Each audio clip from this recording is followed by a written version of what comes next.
உங்க காதல சொல்லிருக்கீங்களா? அது அது வந்து வேற உங்களை கல்யாணம் பண்ணிடுச்சு. ஐயோ, உங்களுக்கு ஃபர்ஸ்ட் லவ் ஃபெயிலியர் ஆச்சுங்களா? அப்புறம் ஏதாவது லவ் ஒரு லவோட முடிச்சா அதுக்கப்புறம் எது மனசு? அதோட எனக்கு மேரேஜ் ஆயிடுச்சு. அதோட மேரேஜ் தான். ஒரு காதல், ஒரே ஒரு காதல் மட்டும்தான். எப்படி எல்லாம் காதலை நீங்க சொல்றதுக்கு ட்ரை பண்ணீங்க? கண்ணம்மா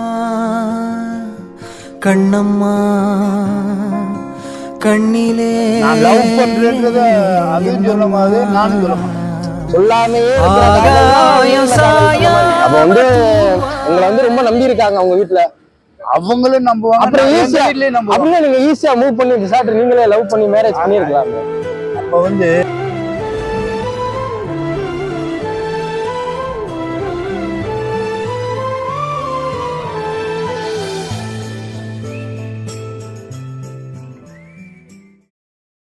பதினாலு வீலு 12 வீல் லாரி எல்லாம் ஓட்டி